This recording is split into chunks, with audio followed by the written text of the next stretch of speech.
Welcome, everybody, to the Pierce the Canvas podcast. It is Pierce again. Today is August 27th, 2020, and today we will be reviewing AEW Dynamite.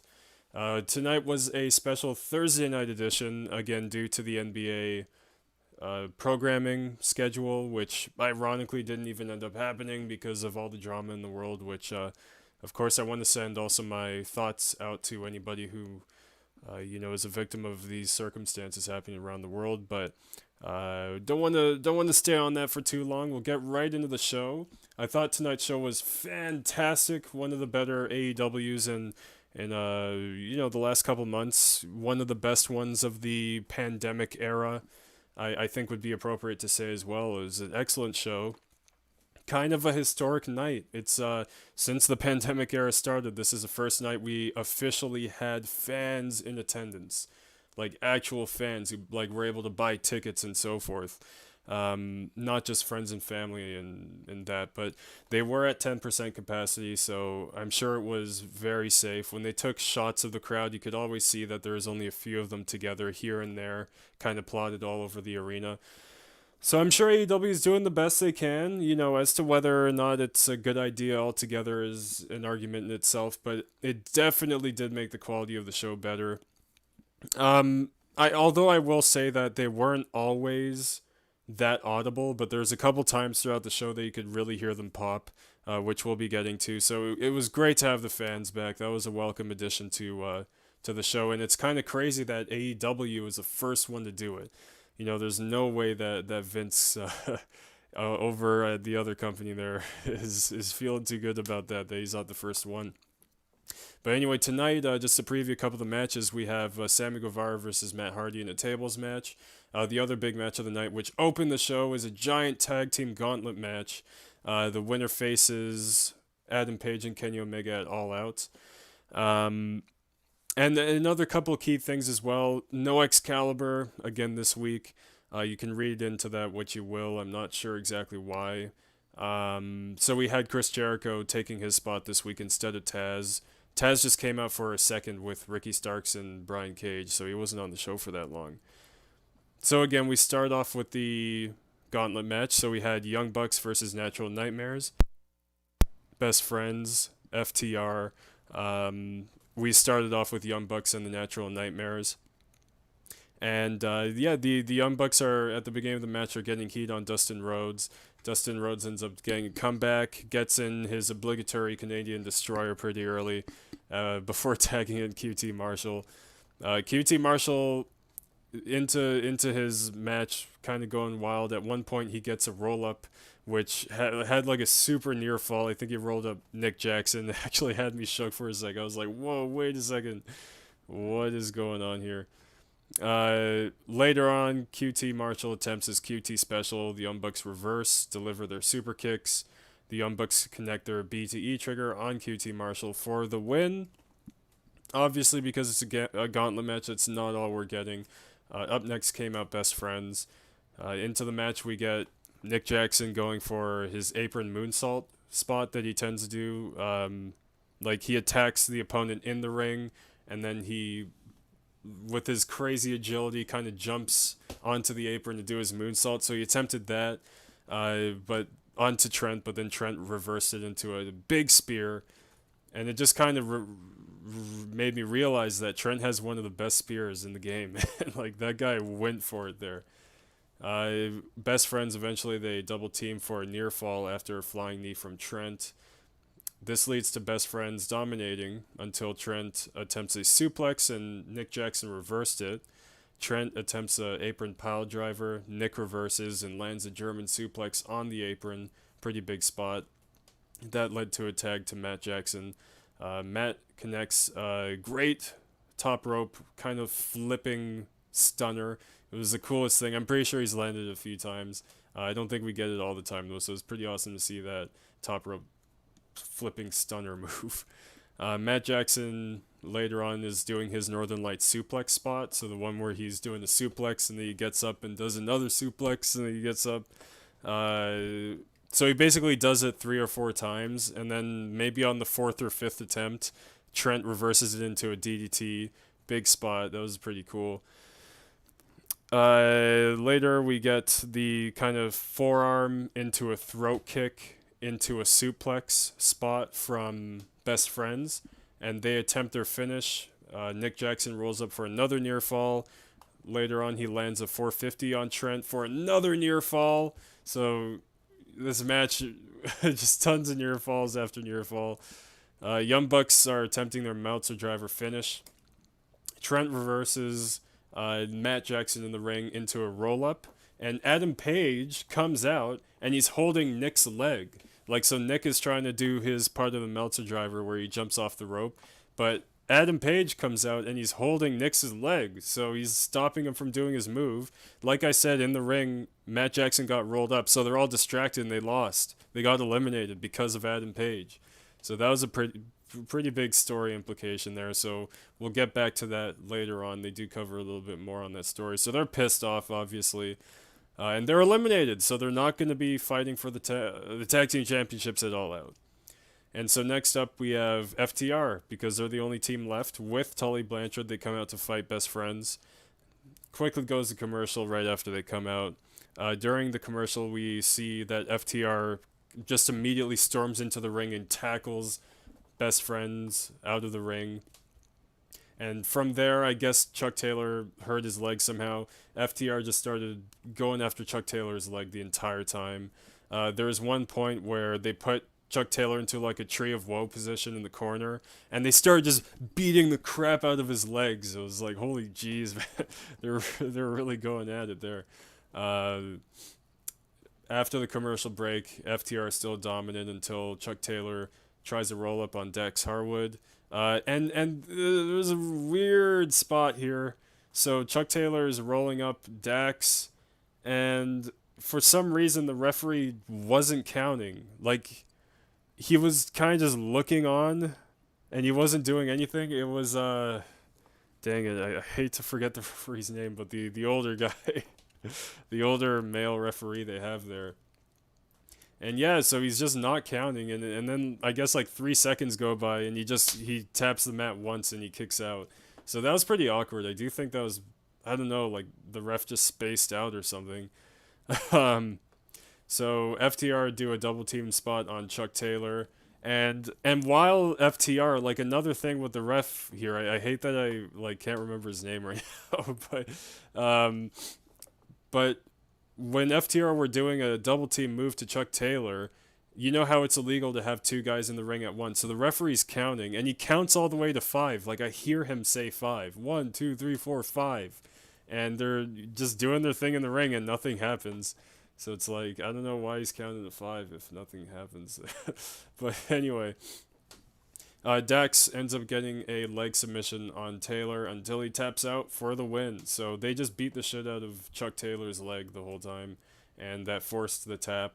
And you know what this means? FTR will face Kenny Omega and Hangman Adam Page at All Out. And FTR and Tully Blanchard are celebrating.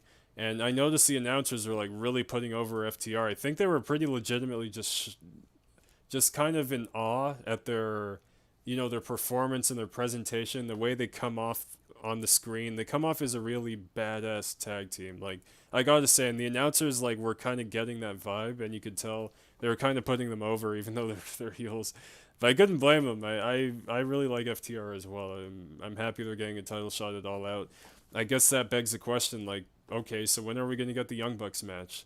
You know, I guess the next AEW pay-per-view is going to be in November for Full Gear, if they're going by their normal schedule. So if FTR are facing Adam Page and Kenny Omega, that's great. I'm not against that. That'll be a great match. But, you know, what we really want to see is the Young Bucks match, man. It's been in the making for years. We still haven't gotten it. But, hey, like, AEW hasn't given me any reason not to trust their booking. So we'll see how it goes over the next few months.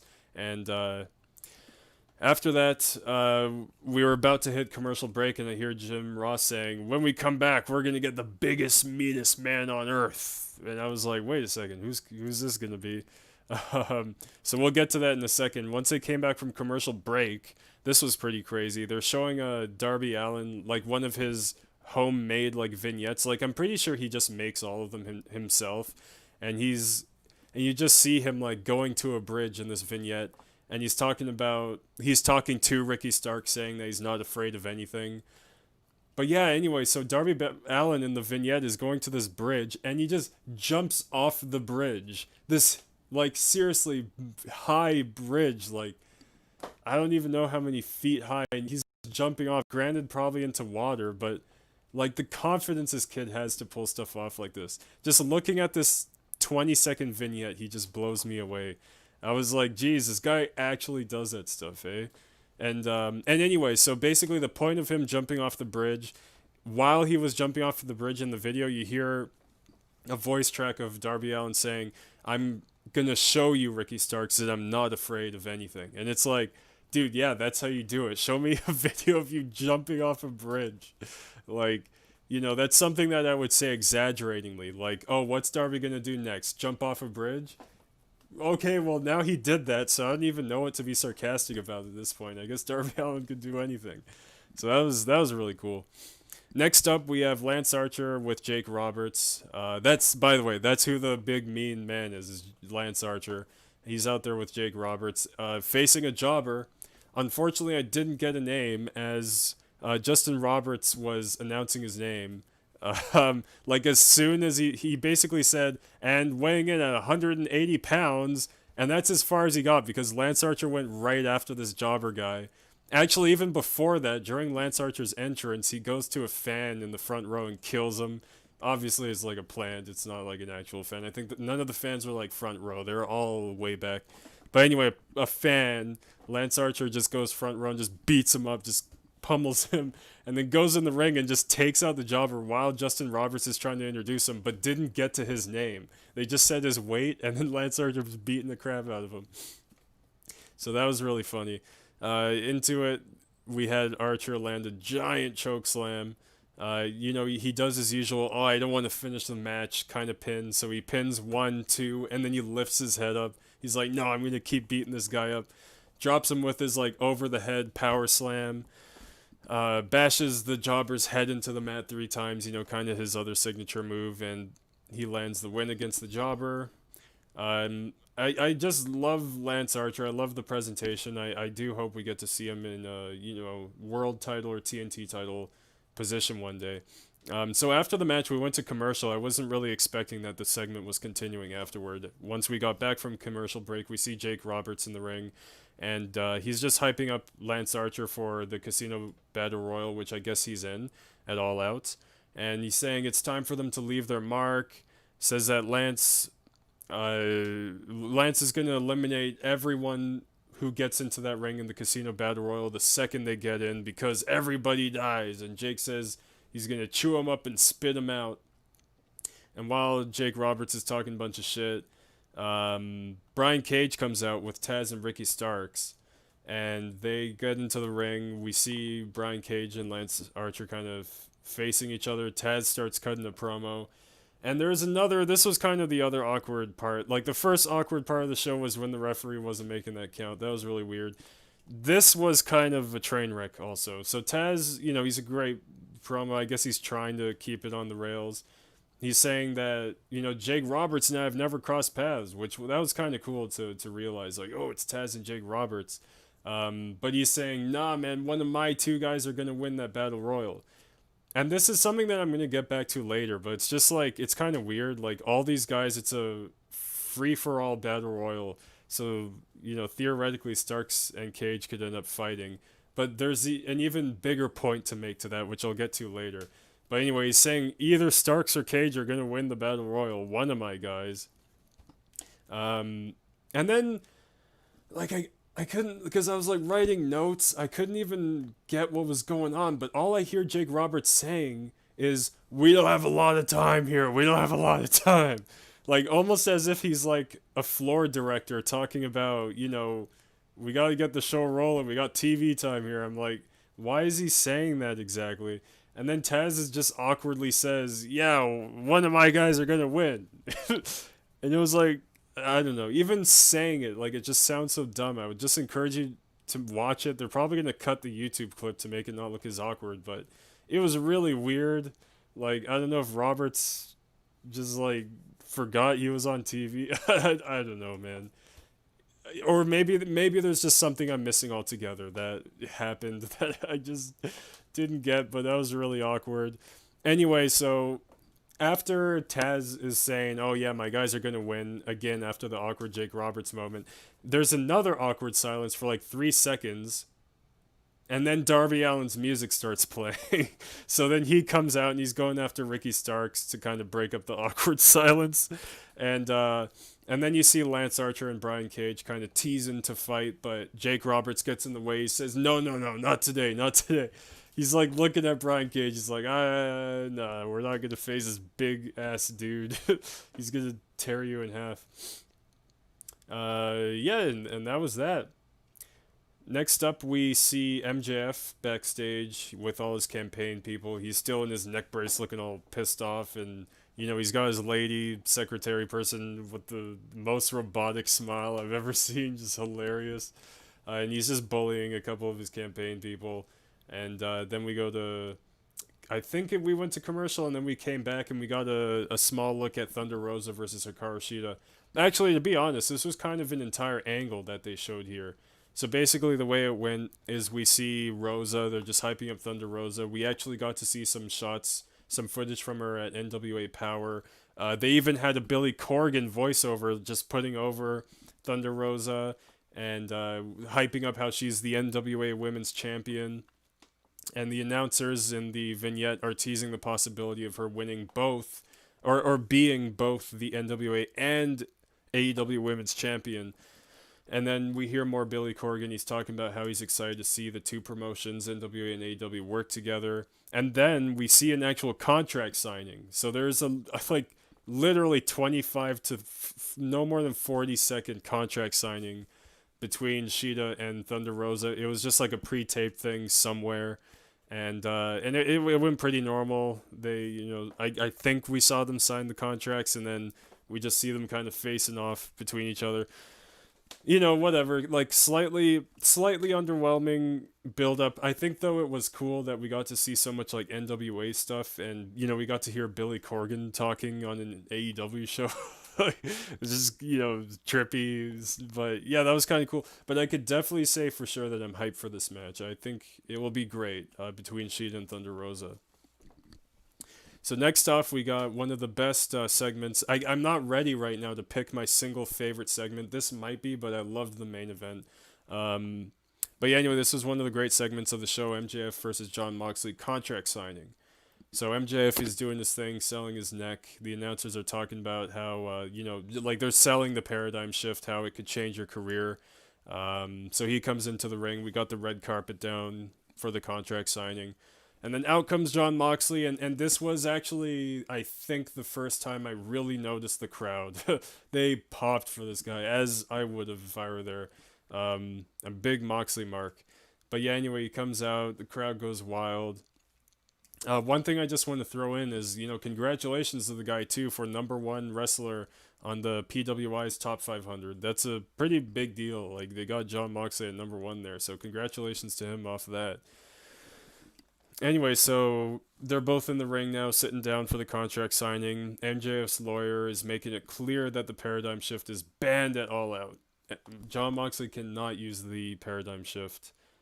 MJF signs the contract and says that there's, and he starts talking. He says that there's been 1 million contract signings in wrestling. You know how 9 out of 10 of them go. They end in physicality.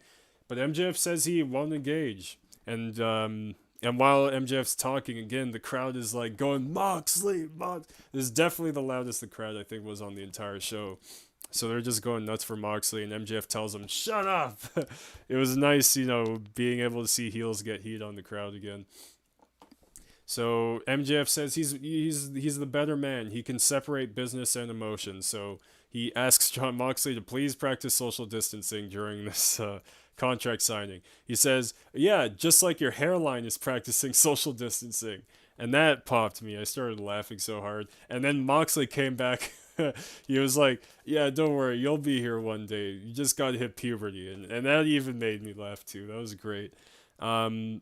But yeah, anyway, so MJF is going on. He says that you never got Moxley. He's like, I never got you, man. With all the just this crazy gimmick you have going on or whatever.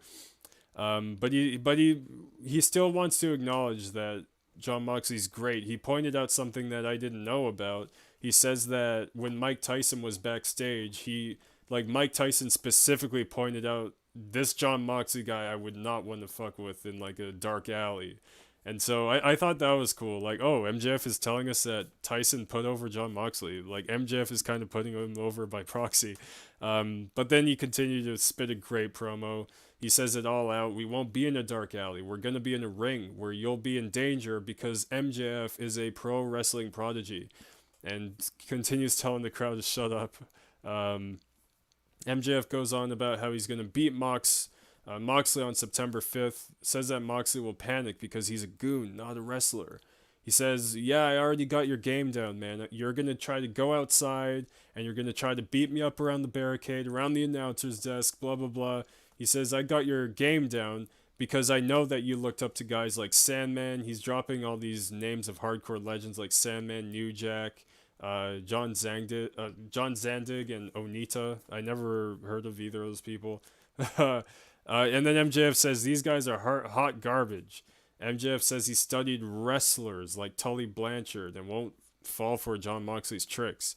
He says that on September 5th he will be the new AEW champion because we deserve better. He says that Moxley isn't good enough to beat MJF without the paradigm shift. And I don't even really know he segued into it, but then suddenly he didn't say Renee Paquette, which is Renee Young's real name. But he was like, oh, you should get your girlfriend to hit on me or something like that. And just to piss off Moxley. And then Moxley gets up and, he's like about to hit MJF. But then he realizes, the better part of him realizes there's lawyers here. I could immediately get sued or whatever. However that works. They are in a wrestling ring after all. Anyway, so yeah, Moxley got up all pissed, and actually MJF's lawyer started threatening Moxley, like, listen, I will immediately sue if you do anything. So I guess that's what had Moxley shook. And then he started asking, like, kind of asking the crowd, should I sign this contract? Like, I don't even have my paradigm shift. This guy wants to take my most dangerous weapon away from me. But he said, you don't realize something, MJF. This makes me get creative. So now I'm gonna have to think creatively about how I'm going to tear apart your limbs and how I'm going to choke you out. And he says that he just tells MJF, listen, nothing you say matters. Nothing you sign matters. On September 5th, you're dead, bro. And I was like, dude, this guy's going to kill this dude off, man. And anyway, so John Moxley signs the contract, and immediately you just, like, without a second split, you hear MJF yelling, ah! And he's like, I got you, man. And and anyway, they didn't really clarify what exactly he was so excited about. He was just like, look at page 17 or whatever. And then Moxie's like, dude, don't you know you're supposed to read the contract before you sign it? I read page 17 and I took it out of the contract. And he said he replaced it with a page that says that he is going to fight MJF's lawyer next week on Dynamite. I believe it was for next week on Dynamite. And I'm like, wait, what? How the tables have turned. So we're going to see MJF's lawyer versus John Moxley next week on the Go Home show for All Out. And then he said that if you guys don't show up, MJF isn't getting his title shot. And then that was the end of that segment. So I was like, oh, okay. So I guess we're going to see this guy who I don't know who he is. He looks like he could be a wrestler, I guess. So we'll see how that goes next week against Moxley. So that was that for that segment. Next up, we had Proud and Powerful talking about how they destroyed the Best Friends property. And there wasn't a whole lot here. They basically just said, we're going to apologize that your mama wasn't in the van when we destroyed it. And it was like, oh, shit. And that was kind of the only thing that stood out to me in that segment. And then next up, we had Lucha Bros and Butcher and Blade with Eddie Kingston versus Joey Janela, Sonny Kiss, Griff Garrison, and Brian Pillman Jr. Of course, AEW loves their big tag team matches, so we got another one here. So we see a video of Eddie Kingston saying that he's with the Lucha Bros and Butcher and Blade to get them titles. Since they all go way back, and just a little thing. There's actually a couple things I'm picking on. Like, I understand Eddie Kingston. He wants to help these tag teams up. They want to help. He wants to help them rise up to the top. But the thing is, there's only one tag team championship in this promotion. Like, so which one do you want to get? The tag team belts. Both of them? Like, I don't know about that, man. That's not gonna fly. So that's the one thing I'm kind of like, I don't really get the motivation of having Eddie Kingston with these guys. As much as I love him and as much as he's able to cut a great promo in any situation, I just don't really get that. But anyway, the match starts off. So it starts off with Lucha Bros and Butcher and Blade getting heat on Griff Garrison for the first few minutes. He starts coming back against the Blade, connects a big kick to the Blade, and tags in Sonny, who gets his usual agile offense through. Always love seeing him do those really crazy slick moves, the agility, flexibility, and so forth. Later on, gets a tag on Janela, and they do their double team spots on the Blade. And of course, because every AEW tag match, or a lot of them have to have this, all the heels are in the ring just beating up one guy before they go to commercial break. They're all just beating up Joey Janela. Later on, once we're back from break, we see that Janela lands kind of like a fireman's carry style pile driver onto Ray Phoenix on the apron.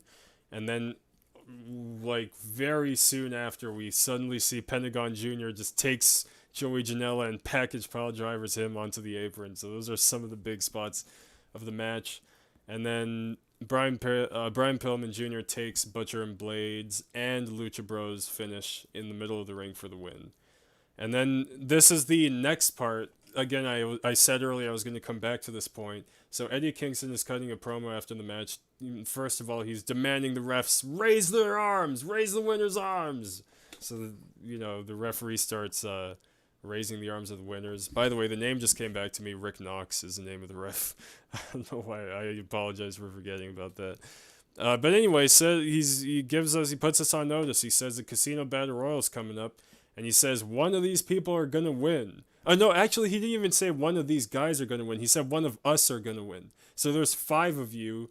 You're on the same team. It's the same thing as the last situation with Taz. So Taz says that, either Brian Cage or Ricky Starks is going to win the Battle Royal. Okay, again, these are 2 guys on a free-for-all who are on the same team. This is literally more than twice as worse. There's 5 of these guys. I can't say 100% that Eddie Kingston will be in the match. We know for sure there's at least Butcher, Blade, Ray Phoenix, and Pentagon Jr., possibly Eddie Kingston. It's like there's 5 of you guys in this match. You're going to be against each other. So it's just a little weird booking-wise in my mind, but whatever. Moving on from that, the announcers explained to us, from last week's main event, that Cody's out indefinitely. He's dead.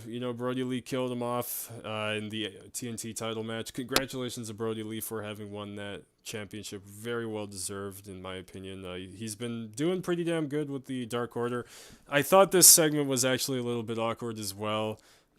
First of all, Jim Ross is saying that Brody Lee is world champ. He said it like twice. He is the world champion now. It's like he's TNT champion. He's the mid card. Let's not beat around the bush here. He's not world champion. Anyway, so Evil Uno and Colt Cabana come out with the rest of Dark Order. The Dark Order minions are all carrying a casket. Evil Uno says that he's never been this happy. And then he starts just going off about how Dark Order's been celebrating Brody Lee's title win. He says that Stu Grayson purchased 2 great vehicles. And he says that, like, the Exalted One, Brody Lee, bought 6 of the most expensive and, like, top-of-the-line lawnmowers. And I was just like, okay. And that's, like, literally it. They didn't go back to the lawnmowers after that. So they just had all these lawnmowers that they were shooting at. And another kind of botched spot in terms of the broadcast. While he was talking about the lawnmowers, they shoot, like, a Chevy Corvette or maybe a Dodge Charger. And I'm like, wait, so what's that Charger doing there? But oh, okay, so I guess that's Stu Grayson's car. But they showed it way too late, and then they cut to all these lawnmowers, and they're like, oh yeah, Brody Lee bought all these lawnmowers after he won, and that was it for the part of the segment talking about how they're celebrating. So I was just like, what's this lawnmower business? Okay, whatever. Moving on. Evil Uno tells us that Dark Order has pretty much killed Cody. They open the casket up, and we see somebody in the casket, kind of in a fetal position on their side, and you could kind of see the Nightmare family tattoo, but the person rolls over to reveal that it's 10 from Dark Order, whoever the hell that is. He put on a little Nightmare family tattoo on his neck to make us think it's him. He had, I think, Cody's jacket. Evil Uno just tells us, all hail the new TNT champion, Brody Lee. And they have a Nightmare family flag over the casket. And then Brody Lee comes out with the title, and everybody in Dark Order is given high fives, handshakes, and hugs. Brody Lee walks over to Tony Schiavone at the announcer's desk. He tells him, "Come on, buddy, you're going to interview me now." And so Tony says that, "I can't see anybody taking that title from you, especially with Dark Order around here." And then Brody Lee says that, he was in prison a year ago. Dark Order was being laughed at. He was a laughing stock of AEW. And he said that he kept his promise, that he's going to give back Cody's TNT title, and that's what you saw last week. He did. He gave back the old TNT championship to Cody. And he says that they buried the Nightmare family. And he says, "Listen, these open challenges are over. All of you indie wrestlers, stay at home. You ain't getting a shot here. Cody will never get the TNT title back." And then Brody Lee says, "We have a new member of the Dark Order, which we've already seen like 2 or 3 times, which is Anna Jay, the Queen Slayer, they're calling her for some reason. I don't know how she deserves that name yet." And then John Silver just starts like talking shit. He's like, "Oh, I've been celebrating since Saturday. Brody Lee's the man." And then Brody Lee just like knocks him out. And then he's like, "Get back in line." And then John Silver just stands with all the other Dark Order people. And then Brody Lee says that they're the hottest act in pro wrestling and that nobody can do anything about it. Anyway, so Dustin Rhodes and QT Marshall, the other members of the Nightmare collective or family or whatever, I'm already getting confused. They come out and they're attacking Dark Order, but Dark Order quickly overwhelm as it's a 2-on-10 situation. And then Scorpio Sky comes out. So it looks like he's just shoving himself back into the TNT title picture after that pretty bad match he had with Cody. Like, I think the match was good. It was just the fact that it ended so underwhelmingly, and I don't think that he's the type of guy who should be buried like that. So while it is kind of weird he's getting another shot, or at least they're teasing another shot, I guess it's fine. And yeah, so anyways, even though Scorpio Sky comes in, the rest of Dark Order overwhelm again. Anna Jay had him distracted, and Dark Order were able to overwhelm.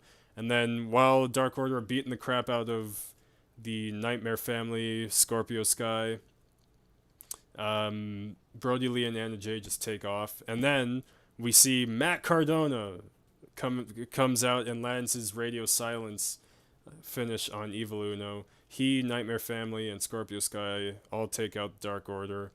So the baby faces got to stand tall at the end of this. Next up, we had Dasha holding an interview with Adam Page at some bar. I guess this bar is like in the Daily's place.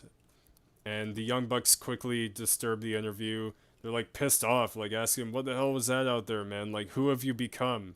He says that Adam Page decided to become a jobber now. You're doing jobs for, I guess, FTR is basically what they're saying.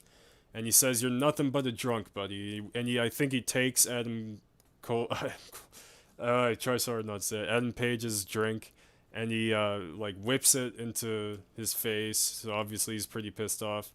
And the Young Bucks officially kicked out Adam Page from the Elite. They said, "Listen, buddy, you ain't in the Elite anymore. You're done." So just like that, we have the official. This isn't any BTE thing. This is officially on Dynamite. We see that Adam Page is out of the Elite. And then I was like kind of writing my notes at this part. I don't know how that glass shattered at the end of the segment, but they're basically Young Bucks storm out and they leave, you know, through the front door, and then glass on the door shatters. I don't know what happened, if like Adam Page like whipped it at the glass or whatever, but anyway, the glass shattered on the door, and Adam Page, you just see a shot of him staring at his reflection in the shattered like glass mirror kind of thing. That was a cool shot, a very storytelling shot. Anyway, so I was kind of surprised this match was happening because this was in like the last 18 or so minutes of the show, maybe 20 minutes, but it was Big Swole versus Rebel and Penelope Ford in a handicap match with Britt Baker. And Britt Baker was quick to say, Big Swole, if you can get a win over these two, you can have any match you want with me. So basically, Big Swole gets to like pick the stipulation, I guess, for a match with Britt Baker if she could beat Rebel and Penelope Ford. And and so they start off with Rebel, and she's, you know, she really does look green. You know, I kind of hate to say it, but I don't know why they're, you know, putting her on national television. There's other women who are on Dark who are clearly, you know, ready to be on TV. She definitely did look a little slow at some parts. I don't want to go too harsh though, because she did do an impressive moonsault, which I'll get to in a sec. First of all, Rebel is kind of teasing to go to the top rope. Big Swole just takes her out and does a Hurricane Rana, which wasn't sold too smoothly on the Rebel's end. But then later on, you know, the tables turned. Rebel was able to actually get up to the top rope, and she landed, you know, a pretty decent second rope moonsault. So that was cool. Tags and Penelope.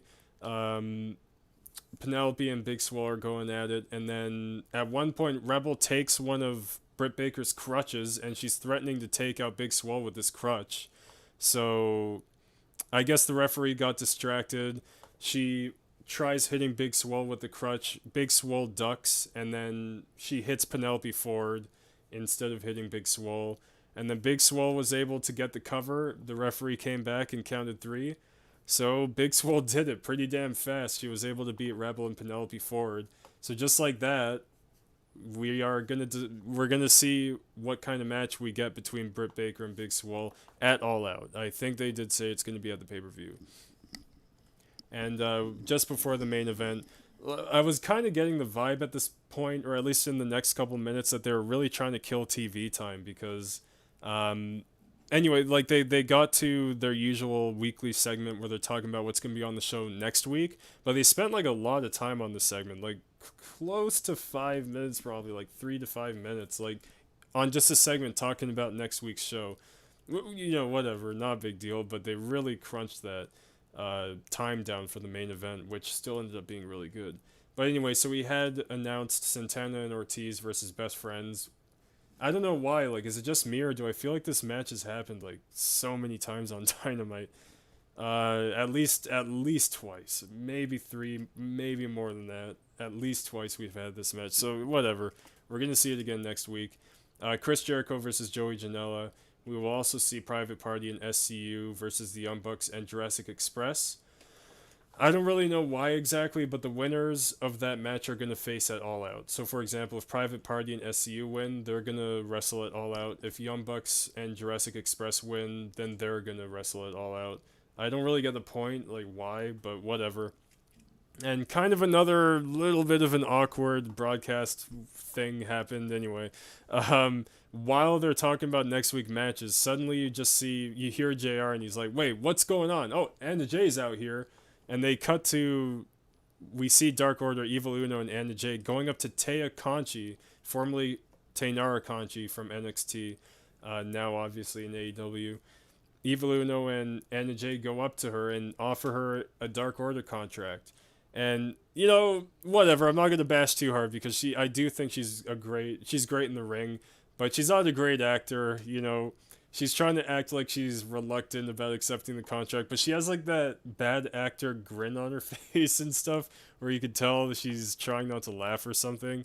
But anyway, so she's like just about to take the contract. She finally takes it, and then she just hugs Anna Jay, and they hug each other. So I don't know. I guess they might have history together. They are might be good friends. But either way, I guess that's it.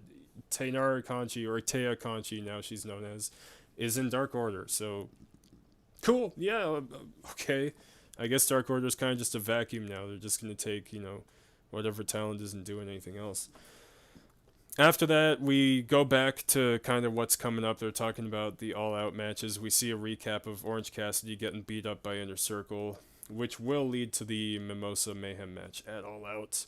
So that's enough for what's coming up. Now we have the main event, which I was really excited for. I was kind of disappointed to see that they crunched it down to the last, like, I don't know, maybe 11 or 12 minutes of the show. They put in a lot of stuff here in the last 11 or 12 minutes.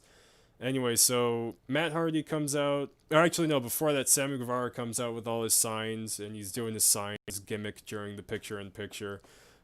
Picture in picture was quite a thing in this match. I'm going to get to that.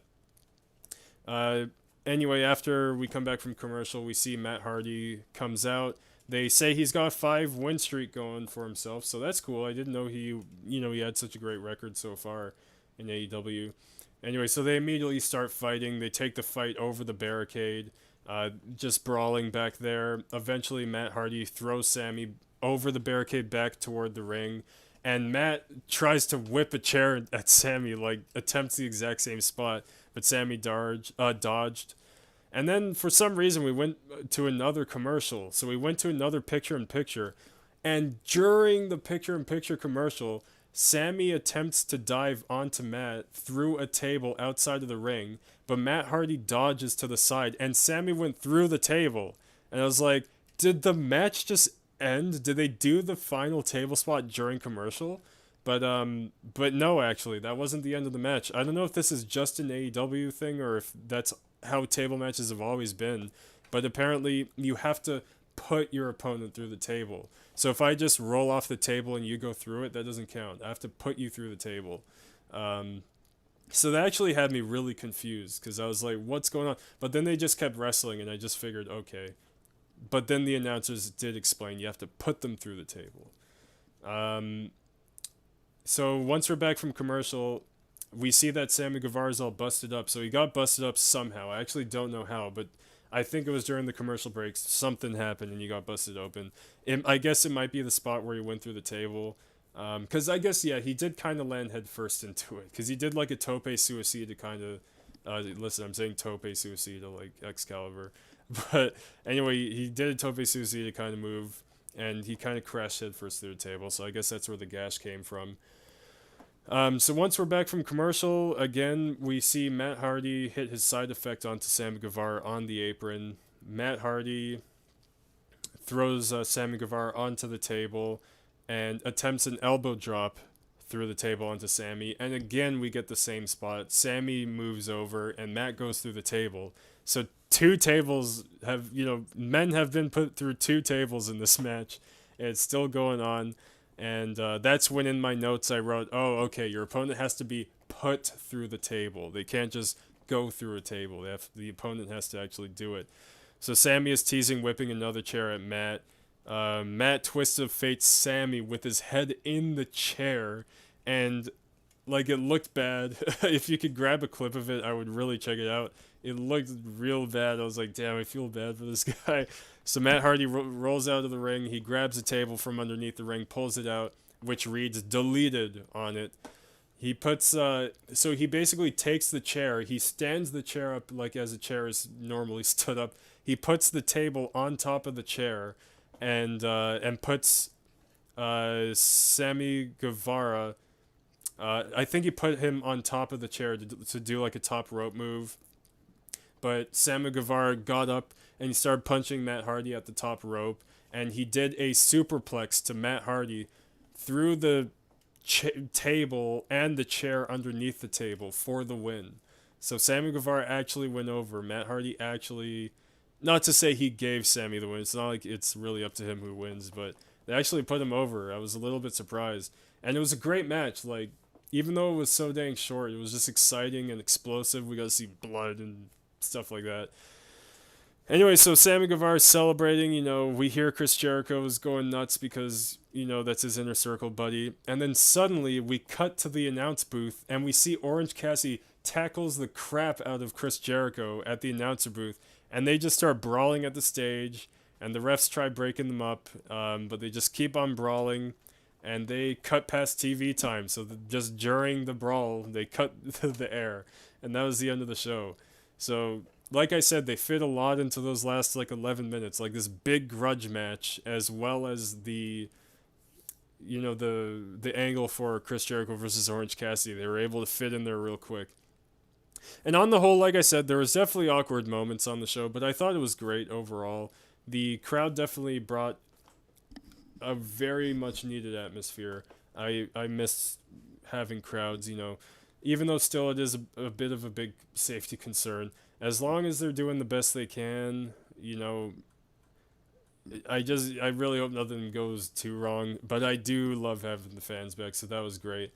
I hope everybody else enjoyed the show tonight. Of course, next week's show isn't looking as big, but we'll be back to enjoy it. I will be back on Pierce the Canvas podcast to cover that. As always, stay safe, be healthy, and enjoy the rest of your night. Tune back in next week. Take care.